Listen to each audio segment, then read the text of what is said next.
الفجر السعيد السورية العلوية المجنسة في الكويت تغلط دائما ودوما، تغلط على شعب السودان الأصيل الشقيق. ومن أجل مين؟ من أجل نظام السيسي الخسيسي الأقرع نقار الخشب. عشان قصة حلايب وشلاتين، أولا أنا كسعودي أقر قرارا تاما أن حلايب وشلاتيح مدري شلاتين هذه سودانية 100%، عادات وتقاليد وأرض. وأرد على الفجر السعيد وأقول لها هذه هي العلوية السورية المجنسة كويتين. طبعا الكويت تعرفون تجنس من هب ودب، فلتخسئي وارجعي إلى الخلف. والله وبالله وتالله أن الشعب السوداني الأصيل أنه من أفضل الشعوب بالنسبة لي أنا. ومن تسأل أي سعودي حتى الكويتيين نفسهم، أفضل شعب تعامل وطيبة وأمانة ورجولة وسعة بال. عندهم سعة بال وصدر زينا. احنا الشماليين في المملكة العربية السعودية مشهورين في ساعة الصدر والرحابة. فالفرق بين السوداني والمصري كالفرق بين الثرى والثريا. ايش جاب السوداني الأصيل الأمين الرجل الشجاع الشهم الغيور يجاب للمصري؟ فرق السماء عن الأرض. مع احتراماتي للشعب المصري، شوف أنا أقولها وأنا أمي مصرية وأعيد وأكرر وأكرر وأعيد وأكرر، أمي مصرية بس إنها ليست فرعونية، يعني ليست من بقايا الفراعنة أو من بقايا الاحتلالات. أمي من جزيرة العرب، يعني من نفس عشيرتي، ولكنهم هاجروا مصر قبل 80 سنة أو 70 سنة أيام القحط في الجزيرة العربية. عمركم شفتم بالله أسألكم بالله يا سعوديين، والله ما قبلت سوداني أذى أحد، أقسم بالله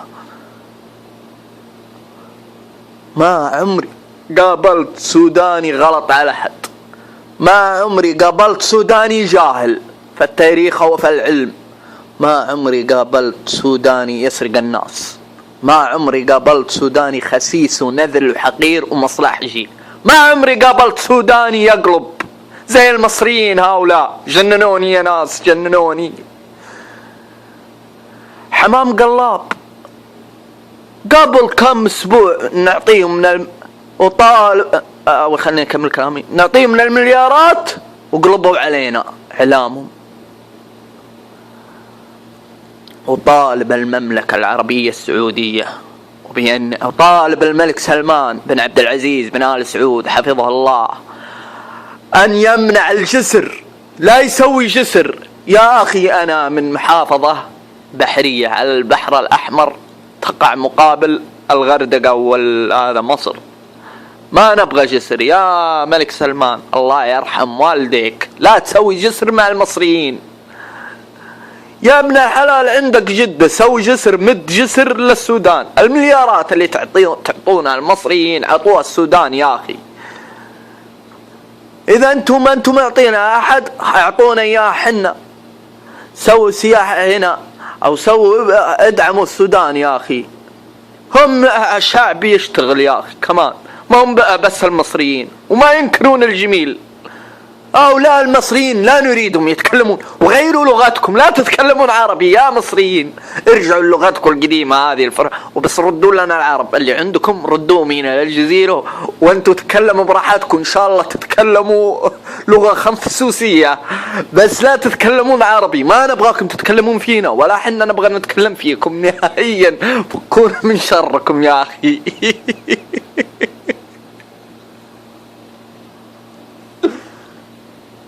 والله وبالله وتالله لو 10 مصريين قدامي الآن، طبعا مو للأمانة مو كل الشعب المصري، في العربوية والصعايدة رجال، سوداني واحد اني لا اختار السوداني اصاحبه ولا صاحب المصريين، اقسم بالله.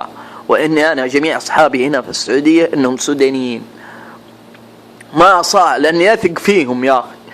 والله تثق والله يا سعوديين، نصيحة لكم اذا لك فلوس والله لك شيء حطها عند سوداني، لا تحطها عند مصري. انت بتحطها عند مصري يسرق.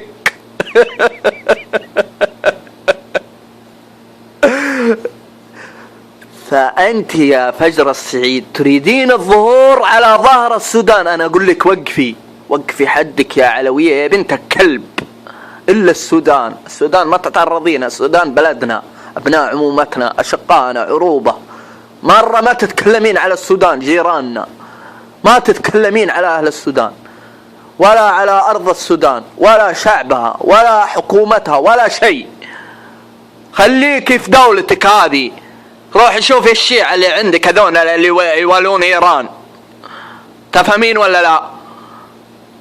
خلي المصريين ينفعونك، بكرة يقلبون على الكويت حقتك هذه. والله ما يعرفونك المصريين، لا قلبوا عليك، ينسون كل دفاعاتك هذه اللي تبغين فلاورز وتبغين شهرة عشان شعب مصر كثير. ها تريدون الشهرة؟